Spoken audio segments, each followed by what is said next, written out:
So here's the thing about the Galactic Survival Academy. When every spacefaring civilization in the known universe agrees that your training program is absolutely insane, you're either doing something very right or very wrong. The jury was still out on which one applied to the Crucible. The Crucible was the Academy's final test, held on Kragath 7, a planet that had somehow achieved the impressive distinction of being classified as actively malicious by the Galactic Survey Corps. Not dangerous, not hazardous, malicious. As in, the planet appeared to have personal beef with the concept of life itself. The statistics were not encouraging. 97% failure rate across all species. The galaxy's best warriors, survival experts, and elite soldiers sent their candidates here to prove they had what it took. Most of them tapped out within the first 6 hours, using their emergency beacons to summon evacuation shuttles while weeping softly and questioning their life choices. Commander Vrekthar, a four-armed reptilian with scales like burnished copper and a perpetual expression that suggested he'd seen way too much, stood at the landing pad reviewing the latest batch of recruits. 37 candidates from 20 different species. He gave them a week, tops, before they were all back on their homeworlds, traumatized but alive. Then Marcus Webb walked off the transport shuttle. Vrekthar blinked all three of his eyes in sequence, which was his species' equivalent of a double-take. He checked his data pad, then checked it again, then wondered if perhaps he'd been standing in Kragath 7's twin suns too long and was hallucinating. "You are human," Vrekthar said, his translator rendering it as a statement that somehow also sounded like an accusation and a question. "Last time I checked, yeah," Marcus replied, adjusting his backpack with the casual air of someone arriving at summer camp.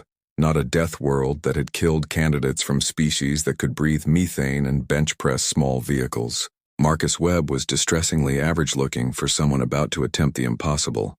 Medium height, medium build, with brown hair that looked like he'd cut it himself without a mirror. He wore standard-issue survival gear, but had somehow made it look rumpled. The only remarkable thing about him was the complete absence of fear in his eyes, replaced instead by what Vrekthar could only describe as unfortunate enthusiasm. "Humans are not cleared for crucible testing," Vrekthar said, scrolling through his files with increasing concern. "Your species only achieved interstellar travel 40 cycles ago. You are classified as pre-combat developmental stage." "Weird, because I definitely registered, paid the fee, and flew here on purpose," Marcus said, pulling out his data pad and showing the confirmation code. "That's my registration. See? Marcus Webb, Earth, human, all official and stuff." Vrekthar's upper left arm made an involuntary gesture that in his culture meant, "The universe is personally pranking me." The human's paperwork was legitimate. Someone in the administrative department was getting demoted. "Do you understand what the Crucible entails?" Vrekthar asked, making one last attempt at sanity. "This is not a training exercise. This is a 10-day survival ordeal on a Class 12 hostile world. Candidates have died here. Recently." "I read the brochure," Marcus said cheerfully. "Acidic precipitation, extreme temperature fluctuations, megafauna that view everything as food, plants that are also predators, and gravity that does weird stuff randomly. Sounds intense. And you still wish to participate? I mean, I flew all this way. Would be ashamed to waste the trip." Vrekthar pulled up the human data file, something he should have done before this conversation. His eyes widened as he scrolled. "Origin planet classification. Deathworld 9. Native predators, numerous and varied. Atmospheric composition, highly reactive oxygen-nitrogen mix. Weather patterns, catastrophic. Tectonic stability, poor. Microbial life, aggressively hostile. Oh no." "Your planet is trying to kill you," Vrekthar said slowly. "Yeah, Tuesdays are the worst," Marcus agreed, completely missing the point. "So where do I sign?" 20 minutes later, Marcus had signed more liability waivers than most species had words for doomed. He did so while humming and occasionally asking clarifying questions like, does dismemberment include fingers or just whole limbs? And are the predators venomous or just regular poisonous?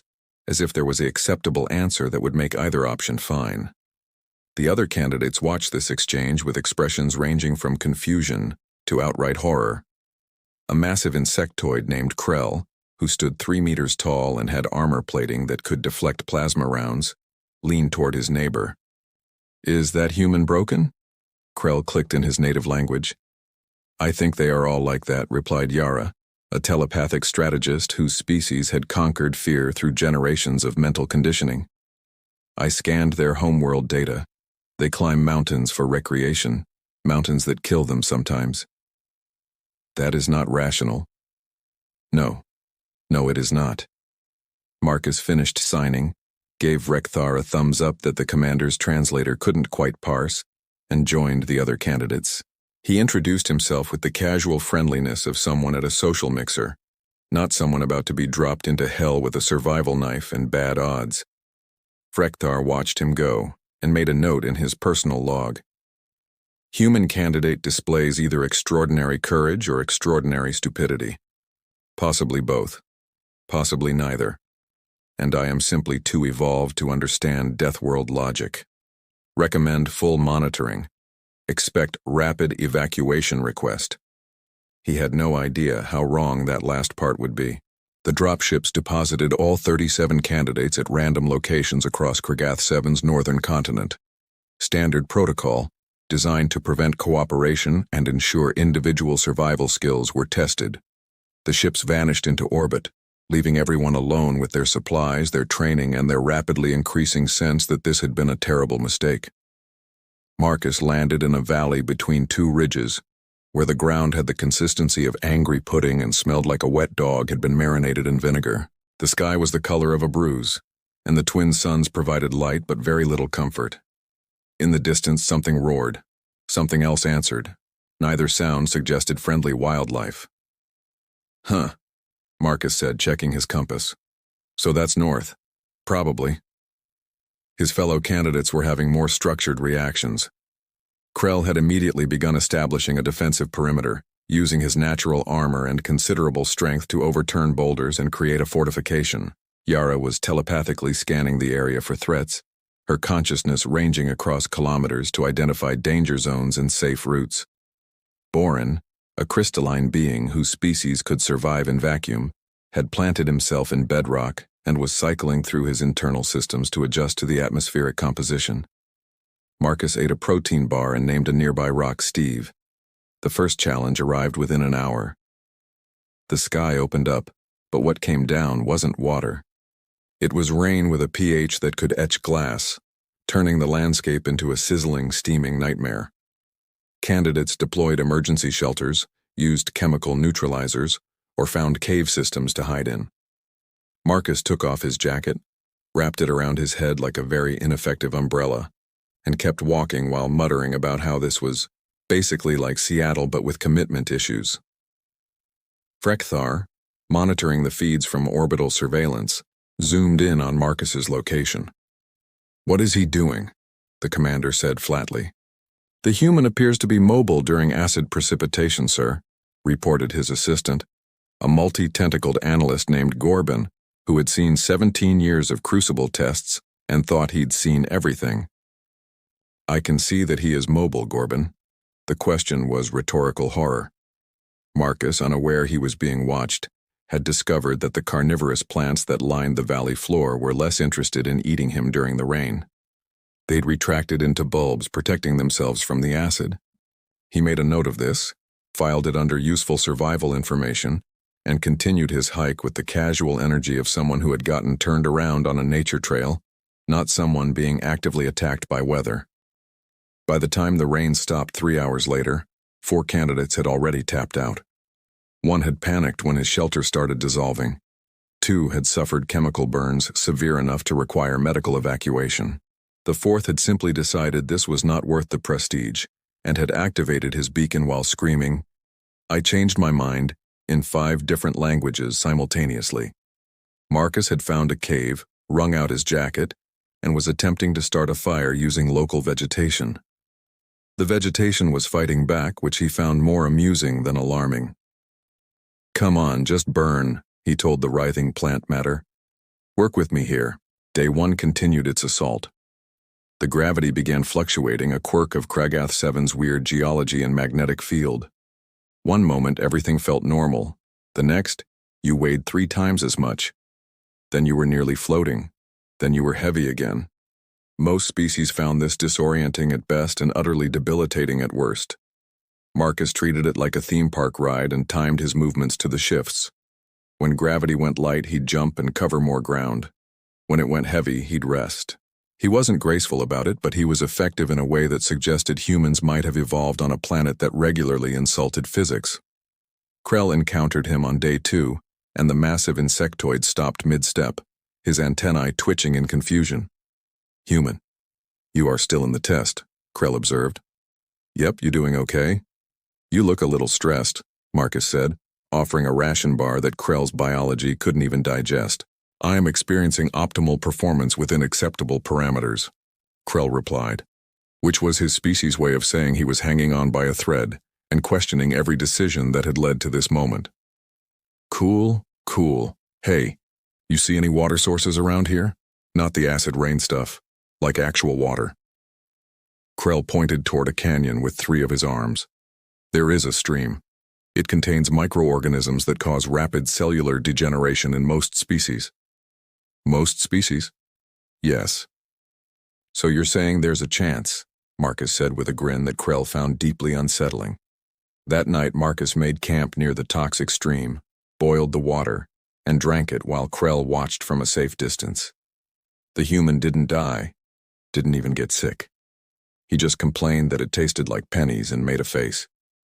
By day 3, Marcus had befriended one of the local predators, a 6-legged reptilian thing with too many teeth, by sharing his ration bar. The creature, which Rekthar's database listed as approach with extreme caution, aggressive territorial behavior, followed Marcus around like a confused puppy. Marcus named it Trevor. "Sir, the human has domesticated a ravager," Gorbin reported. Rekthar drank something from a flask that wasn't technically legal in 17 systems. "Of course he has." When Yara tapped out on day 3, her telepathy overloaded by scanning a predator's mind and discovering something so fundamentally alien and hostile that it broke her conditioning, she passed Marcus on the way to the evacuation point. "How are you doing this?" she asked, her voice shaking. Marcus, currently scratching Trevor behind what might have been ears, looked up. "Doing what?" "Surviving. Enjoying this. You are not afraid." "Oh, I mean, it's definitely not safe or anything. But like, compared to Australian wildlife, this is kind of tame. Haven't even seen a spider yet." Yara stared at him, then activated her beacon with more force than necessary. The galaxy, she decided, was not ready for humans. Might never be. By day 4, the Crucible had claimed 28 of the original 37 candidates. This was actually above average. Most years, everyone was gone by day 5. The survivors were the elite of the elite, the ones with enough skill, luck, or sheer biological advantage to push through conditions that violated several conventions on ethical warfare. And then there was Marcus, who'd started rating the local predators on a scale of 1 to 10 and left reviews like this was a hiking trail. Trevor's a solid 7. Teeth situation is aggressive, but good temperament. That flying thing yesterday was maybe a 4. Too screechy, not enough follow-through on the attack. The plant that tried to eat my boot? Generous 5, points for effort. Rekthar had stopped questioning it. He'd entered a state of acceptance, the kind that monks achieved after years of meditation, but which he'd reached through watching one human treat a nightmare planet like a theme park with bad food.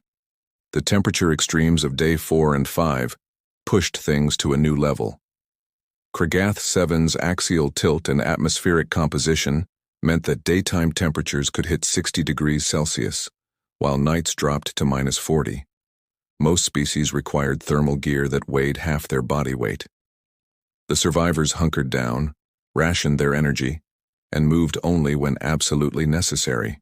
Marcus had figured out that if you buried yourself in the sand during the day and slept in the caves at night, you could mostly avoid the worst of it. He also discovered that the local fauna had similar strategies, which meant he kept accidentally sleeping next to things that could kill him. "Morning, Trevor," he'd say, waking up next to the Ravager. Trevor would make a sound like a garbage disposal choking on silverware, which Marcus had decided meant good morning back. Krell lasted until day 5. The massive insectoid had been holding strong, using every ounce of his training and natural resilience. Then he encountered a rockworm, a serpentine predator that could burrow through stone and sense vibrations from kilometers away. The fight was brutal. Krell lost an arm which would regenerate given time, but the psychological damage was immediate. Marcus found him sitting against a boulder, 3 remaining arms wrapped around himself, his emergency beacon blinking. "Hey man, you okay?" "I am defeated," Krell said, his translator carrying the weight of shame in his species culture. "I cannot continue. That thing took your arm. Pretty sure that's a valid reason to tap out." "You do not understand. I am Krell, 7th Ascendant. My hive sent me here to prove our worth. I have failed them." Marcus sat down next to him, uninvited and probably unwelcome. "Look, I don't know how your hive thing works, but you lasted 5 days on a planet that's basically trying to kill everything on it. That's not failure, that's pretty badass actually. You do not struggle as I struggle." "Dude, I'm absolutely struggling. I've got blisters on my blisters. I'm pretty sure I sprained something. My jacket smells like death. This sucks. I'm just like too stubborn to quit, which isn't actually a virtue, it's more of a character flaw." Krell's antennae twitched, processing this. "You are not enjoying this?" "I mean, parts of it are cool. Trevor's great. But mostly it's just really uncomfortable and occasionally terrifying. I'm just used to uncomfortable and terrifying, so my baseline is different." The evacuation shuttle arrived for Krell shortly after. As he boarded, he turned back to Marcus. "Your species is going to confuse the galaxy greatly." "Yeah, we get that a lot, apparently." Boren cracked on day 6, literally. The crystalline being's structure couldn't handle the stress fractures from the temperature swings and gravity fluctuations. He didn't tap out so much as partially shatter, requiring immediate evacuation and extensive reconstruction. By day 7, Marcus was alone, the last candidate standing. This had happened exactly 3 times in the Crucible's 200-year history, and those 3 candidates had gone on to become legends. War heroes, planetary governors. One had founded a private military company that now protected entire systems. Marcus was eating a questionable-looking root vegetable he'd found and trying to teach Trevor to play fetch.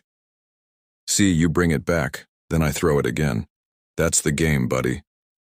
Trevor ate the stick and made his garbage disposal noise.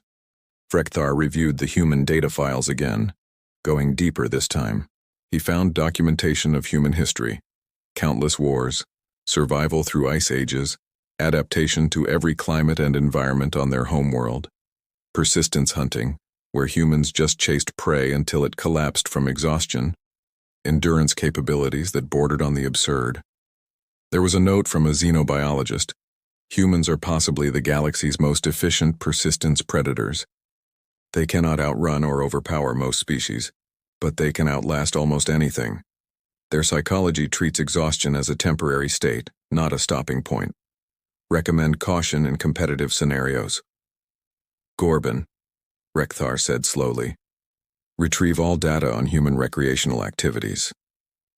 20 minutes later, both of them sat in silence, reading about ultramarathons, free climbing, cave diving, and something called Iron Man competitions that sounded like a creative suicide method. "They do this for fun," Gorban said. "Yes. They pay money to suffer." "Apparently." "Sir, I believe we may have miscalculated the difficulty of this test from a human perspective." Frekthar watched Marcus on the monitor. The human was currently building a shelter that was objectively better than the one he'd started with, using materials he'd scavenged and techniques he'd apparently improvised. Trevor was helping by being in the way and occasionally knocking things over. "I believe you are correct, Gorban. I believe we have created what humans would call a mild inconvenience." That night, Marcus slept in his improved shelter, warm and relatively comfortable. He'd even managed to catch some fish from the toxic stream, which he'd cooked over a fire and found only mildly horrible. Trevor curled up at the entrance, a six-legged alarm system. In orbit, Rekthar made a note in his log. Day 7. Human candidate remains stable. Psychological evaluation shows no stress indicators. Physical assessment shows expected wear, but no critical decline. Subject continues to name local fauna and rate experiences. Beginning to suspect human perception of danger fundamentally differs from galactic norm. Question, reality of situation. Day 8 would bring the final challenge, and Rekthar found himself genuinely curious for the first time in years about what would happen next. He suspected it would be memorable. He suspected he might need more of that illegal flask liquor. He was right on both counts. The Apex Arena wasn't just the final challenge of the Crucible. It was a statement. A last test that separated the merely exceptional from the legendary. In the 200 years the Crucible had been running, only 16 candidates had even attempted it. 12 had failed, evacuated in critical condition. 4 had succeeded and walked out as living myths. The arena was a natural formation, a canyon with walls too smooth to climb and only one exit. Once you entered, you were committed. The test was simple and horrible. Survive 3 apex predators simultaneously for 1 standard hour. These weren't just any predators. These were the 3 most dangerous species on Kragath 7, each capable of taking down prey 5 times their size. Most years nobody made it to day 8. The arena sat empty, waiting. This year Marcus Webb stood at the entrance eating his last protein bar and looking at the canyon like someone checking out a new gym. Rekthar's transport touched down 50 meters away. The commander had made the trip from Orbital Command personally, something he'd never done before. He had to see this with his own eyes. Marcus Webb, Rekthar called out, approaching with 2 of his arms raised in a gesture of peaceful intent. Hey, Commander. Nice of you to visit. Trevor, be cool, Marcus added as the Ravager growled protectively. Trevor had apparently decided Marcus was part of his pack now, which was going to be a whole problem when this ended. You have exceeded all expectations, Rekthar said formally. You have survived 7 days on Kragath 7 without significant injury. You have demonstrated skills, adaptability, and resilience that honor your species. You have already passed the Crucible. You need not enter the Apex Arena. Marcus tilted his head. I thought the arena was part of the test. It is the final challenge, yes, but it is not required. 3 candidates in our history have achieved what you have achieved by reaching this point. All of them chose to withdraw. It is not considered cowardice. It is considered wisdom. What's the record? Rekthar blinked. I do not understand the question. Like for completing it, what's the fastest time anyone's done it in? The commander consulted his datapad. 1 hour, 12 minutes, 37 seconds, achieved by War Chief Threndak of the Korthan Dominion. She went on to unite 3 systems under her rule. So like, anything under an hour would be a new record? That is not the point of this conversation, Rekthar said, experiencing an emotion his species didn't have a word for, but which humans would recognize as dealing with a teenager who thinks they are invincible. Right, but hypothetically. Marcus Webb, I strongly advise against this action. Can I ask you something?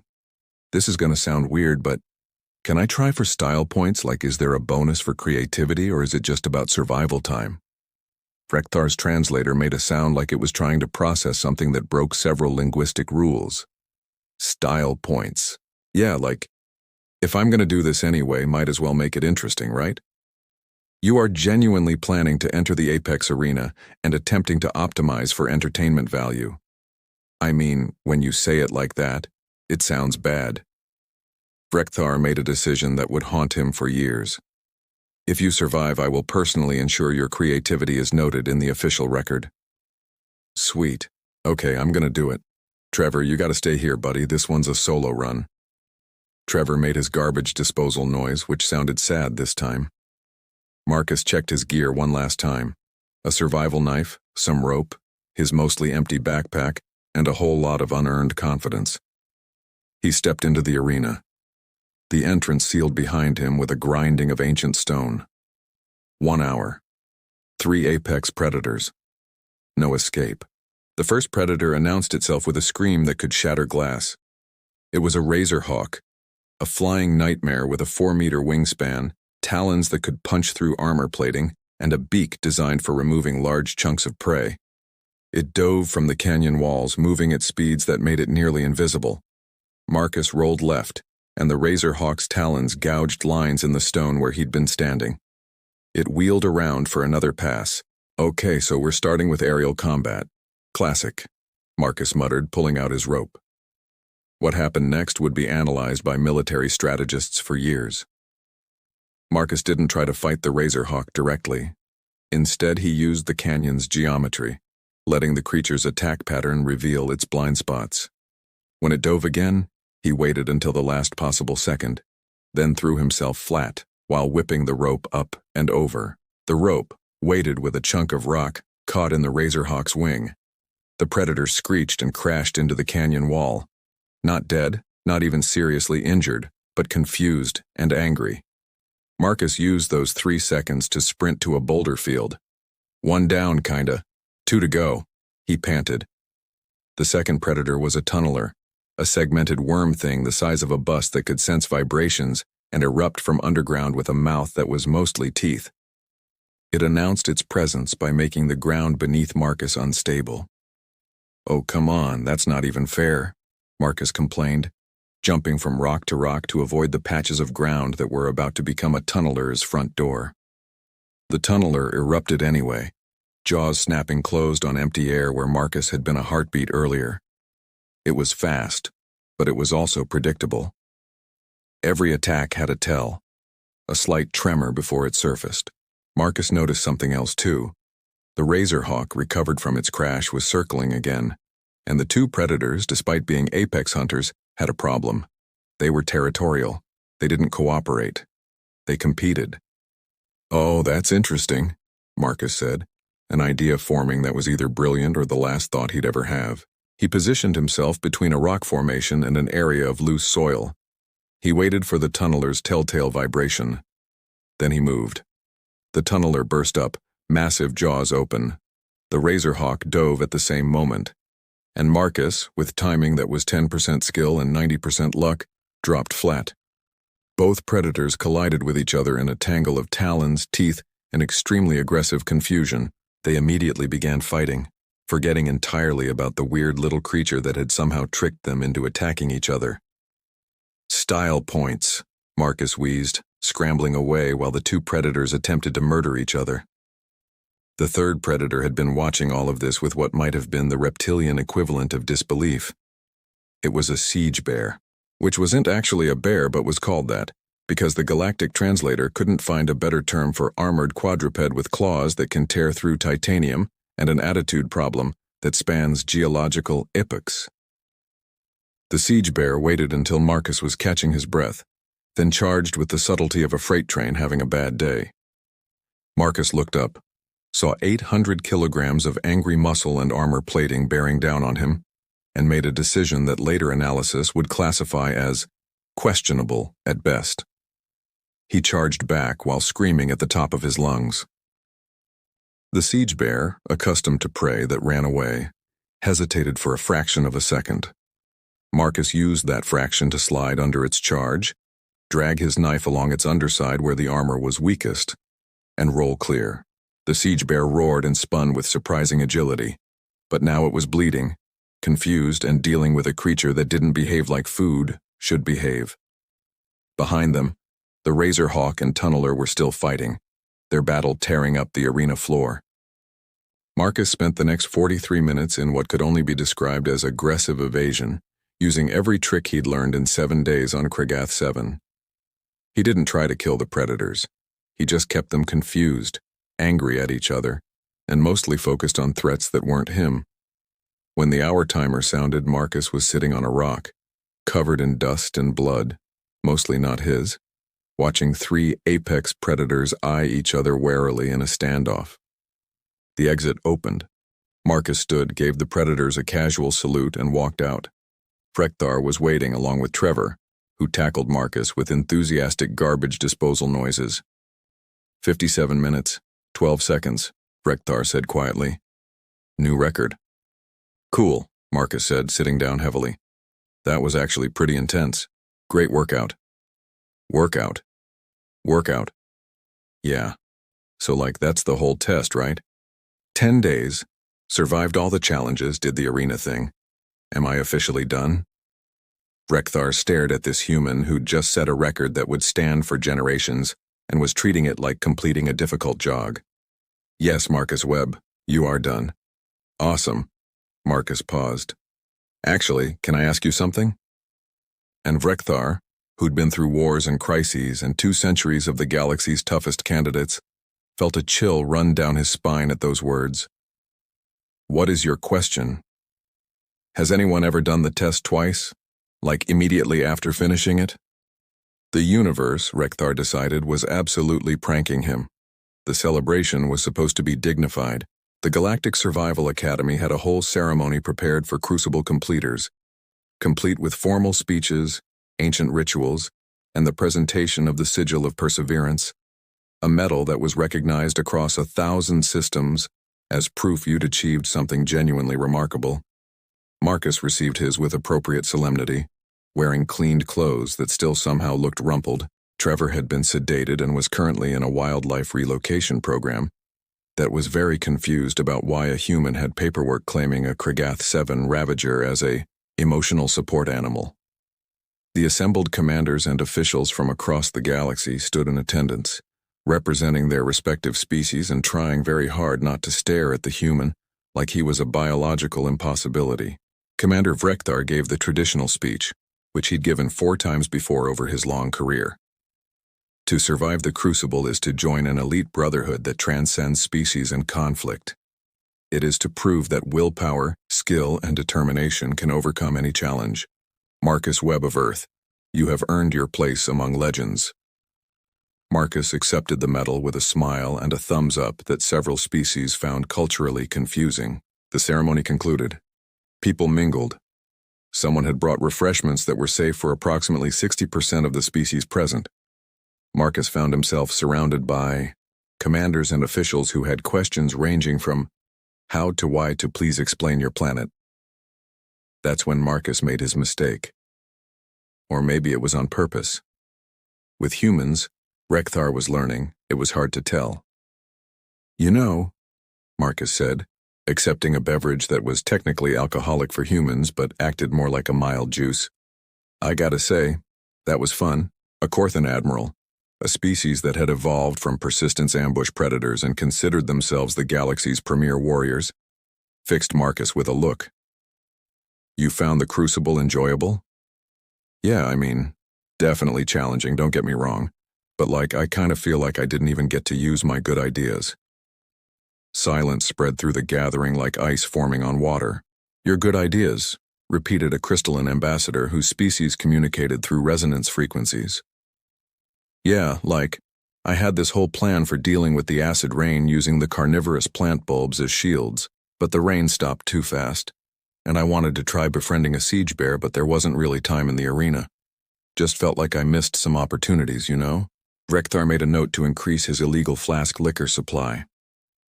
Marcus Webb, Rekthar said carefully, you exceeded all expectations. You set records. You achieved something only 3 others in 200 years have achieved. What more could you possibly want? Well, Marcus said, and Rekthar knew before the words came that they would haunt him. Has anyone ever run the Crucible twice? Twice. Yeah, go through, finish, and then immediately do it again.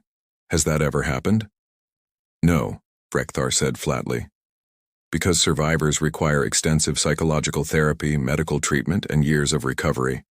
Many never fully overcome the trauma. Huh. So I'd be the first? Marcus, no. That sounds like Marcus, yes. A Dreknor Commodore, a species that had conquered their Deathworld through military precision and generational sacrifice, stepped forward. You cannot be serious. This is a joke from your species' humor traditions, yes? I'm being serious. I had a blast, well, not a blast, that makes it sound easy. It was hard, but good hard, you know? Like a really tough workout that makes you feel accomplished after. The Commodore's translator stuttered, trying to process. Good hard. Let me clarify, said a Velkari ambassador whose species were renowned for their logic and diplomacy. You wish to immediately subject yourself to the exact same ordeal that claimed 36 other candidates, traumatized multiple species elite warriors, and nearly killed you several times. Well, when you say it like that, it sounds crazy. Because it is crazy. Okay, but counterpoint, Marcus said, warming to his argument in a way that made everyone instinctively step back. I know the terrain now. I know the predator's behavior patterns. I've got strategies I didn't get to test. And honestly, I feel like I could do better. Not like competitively, just personally. Room for improvement and all that. Frekthar pulled the ambassador aside. We need to deny this request immediately. If we allow it and he dies, it will be a diplomatic incident with the humans. And if we deny it? The ambassador asked. They both looked at Marcus, who was explaining to a horrified Korthan admiral how humans had a thing called obstacle course racing, that they did voluntarily. If we deny it, he will likely return next year anyway, Frekthar admitted, and by then more humans will know about the Crucible. We could have dozens of them. The ambassador's crystalline structure flickered with distress. That is unacceptable. The galaxy is not prepared for multiple humans treating Deathworld survival as recreation. An idea formed in Rekthar's mind. It was not a good idea. But standing in a room full of the galaxy's leadership, watching them slowly realize that humanity might be their collective problem, he found himself without better options. What if we designed a custom course, Rekthar said slowly, more difficult than the standard Crucible, specifically calibrated to challenge a human's particular adaptation strategies? You want to make it harder, the ambassador said. I want to make it so hard that he fails, realizes he is not invincible, and we never have to deal with this again. That seems vindictive. Yes, Frekthar agreed. Your point? Official channels moved quickly when motivated by collective horror. Within 2 hours, Marcus had official approval for a second attempt, pending custom course modifications for enhanced difficulty assessment. Marcus signed more waivers. He seemed excited about them. The galactic officials convened an emergency session to discuss the human problem. Representatives from 40 systems attended via holoconference, all asking variations of the same question. What do we do when a species considers our worst challenge to be acceptable difficulty? We make it worse, Frekthar told them. We design a course so brutal that even a human cannot treat it as recreation. We combine every lethal element of Kragath 7 into a concentrated gauntlet. We remove all margins for error. And if he dies? Asked a concerned Velkari senator. Then we have learned important limitations about human durability, Rekthar said, and we will have extensive documentation proving we warned him repeatedly. And if he succeeds? Silence fell over the conference. Nobody wanted to finish that thought. Then we acknowledge that humans might be the galaxy's apex persistent species, Rekthar said quietly, and we adjust our threat assessments accordingly. The vote passed unanimously, partly because they wanted to see the human fail, partly because they were genuinely curious, and partly because the alternative was telling their respective governments that they'd lost control of the situation to one enthusiastic Deathworlder with poor self-preservation instincts. Marcus spent the 3 days before his second attempt hanging around the academy, befriending staff and asking increasingly specific questions about Kragath 7's ecosystem that made the xenobiology team both impressed and concerned. Can the tunnelers sense electromagnetic fields, or is it purely vibration-based? Marcus asked over lunch. Why do you need to know this? Asked Dr. Velkris, the head researcher.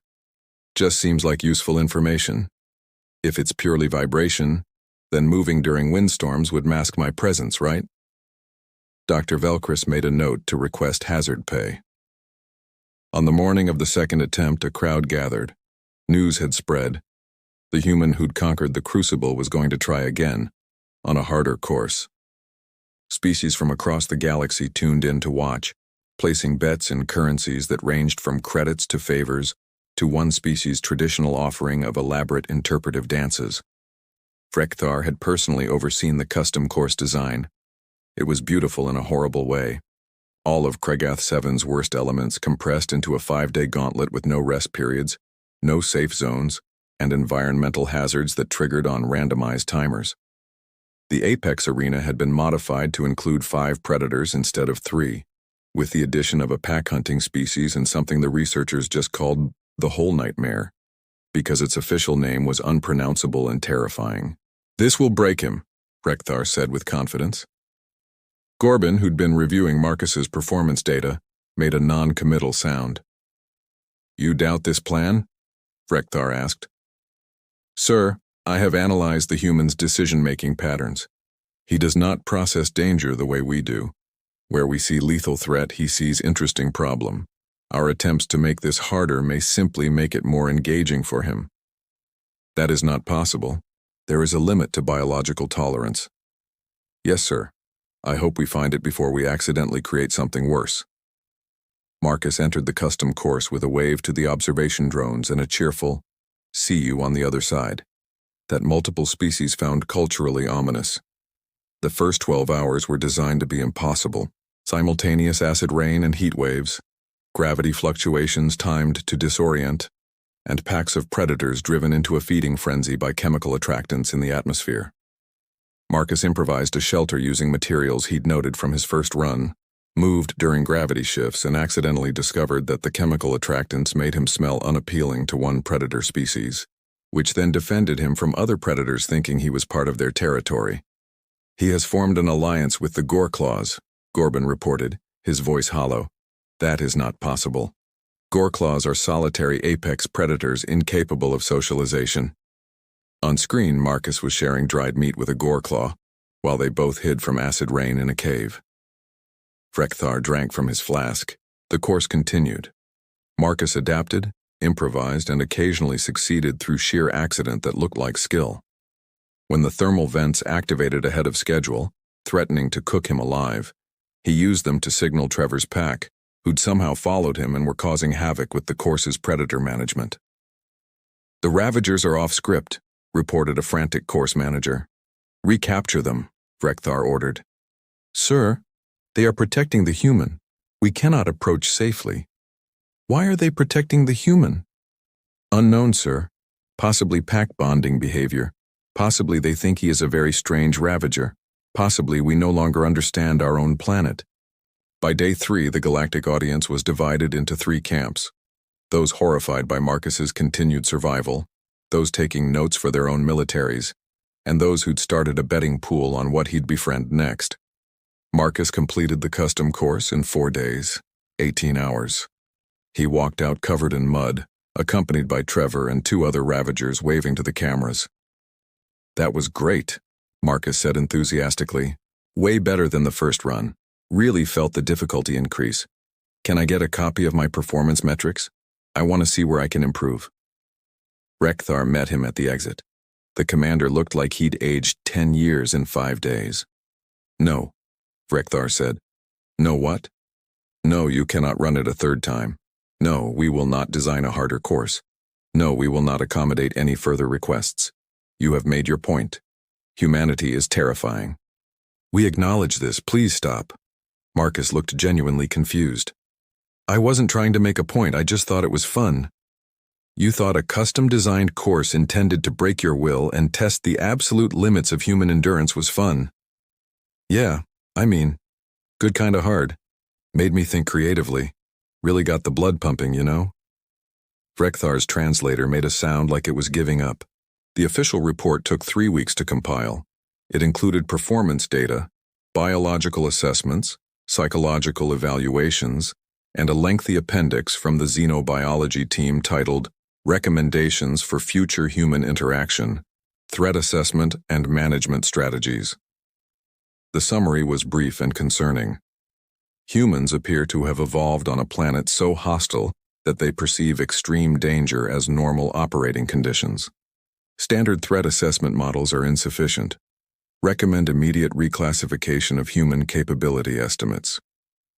Marcus's second performance had actually been better than his first, which violated several assumptions about exhaustion, learning curves, and common sense. The footage of him completing the modified Apex arena in 43 minutes while providing running commentary had gone viral across 6 systems. His casual friendship with multiple Apex predators had spawned 3 different research projects and 1 philosophical movement about reconsidering the nature of predation. The Galactic Council convened to discuss findings. The mood was tense. The humans survived conditions that should have been lethal, reported the Velkari ambassador. Not through superior technology or physical capability, but through adaptability and psychological resilience we did not anticipate. They do not perceive danger correctly, added the Korthan admiral. Where any rational species sees mortal threat, humans see challenge. This is not confidence, this is fundamental psychological deviation. Fun. We have reviewed their homeworld data more thoroughly, said a new voice, a Draknor xenobiologist who'd spent the 3 weeks studying Earth. Their planet killed 99% of species that ever lived there. The humans are descendants of survivors who persisted through multiple mass extinction events. They evolved alongside diseases, predators, and environmental conditions that would be classified as warfare in any other context. What are you saying? Asked the council moderator. I am saying that humans did not conquer a death world. They are the death world's apex product. They are what happens when a planet spends billions of years asking, how hard can I make survival? And one species answers, harder. The council chamber fell silent. So what do we do? Someone finally asked. We adjust our models, Rekthar said, rising to address the assembly. We accept that humans will continue to surprise us, and we make a decision about what role they play in the galactic community. Explain. Rekthar pulled up Marcus's footage, freezing on an image of the human grinning while covered in mud and monster blood. This is Marcus Webb. He is by human standards average, not military elite, not enhanced, not exceptional, just a standard human who wanted a challenge. Now imagine a galaxy where humans serve as survival trainers, emergency responders, and persistence specialists. Imagine what they could teach us about endurance, adaptation, and creative problem-solving. Or imagine what they could do if they decided we were the challenge, the Korthan admiral said darkly. We are not enemies, Rekthar countered. We are allies who did not understand our allies' capabilities. That is correctable. After extensive debate, the council reached a decision. Humans would be welcomed into galactic society with appropriate acknowledgement of their unique capabilities. The Crucible would receive a human difficulty setting, which multiple species found insulting until they remembered Marcus's performance, and Marcus Webb would be offered a position at the Galactic Survival Academy as a consultant and instructor, pending his acceptance. Rekthar delivered the news personally, finding Marcus at the Academy's recreation facility, teaching Trevor and the other Ravagers to play an Earth game he called Fetch but with rules. Marcus Webb, the Galactic Council has extended an offer of employment. Marcus looked up, interested. Yeah? Doing what? Teaching survival techniques, course design, helping us understand human capabilities so we can better integrate your species into galactic operations. That sounds cool. Can I make some changes to the Crucible? Rekthar felt that familiar chill. What changes? Well, I had some ideas about making it more challenging. Not like dangerous challenging, just more problem-solving, more variety. Maybe some team elements could be really educational. Marcus, the Crucible is already considered the galaxy's most difficult survival test. For non-humans, sure. But what if you want to really push people? Help them find their limits? I think we could do something special. Rekthar realized in that moment that he'd made a terrible mistake. By offering Marcus a position, they'd given him official sanction to make his improvements. The galaxy was about to discover what humans considered proper training.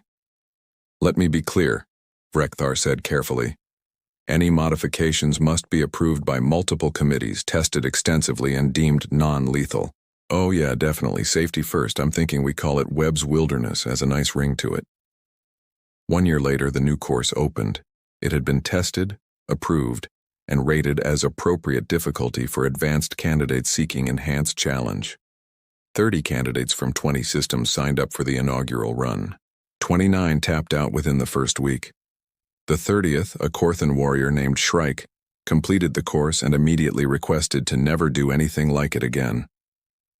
She also submitted a formal report stating that humans were a valuable ally and a terrifying people who should be recruited, not fought. Marcus considered this a successful first year. Frekthar stood at the landing pad, welcoming the second year's candidates, reading from a datapad that Marcus had prepared. Welcome to Webb's Wilderness, the Galactic Survival Academy's advanced course for species seeking to test themselves against enhanced scenarios. This course was designed by a human.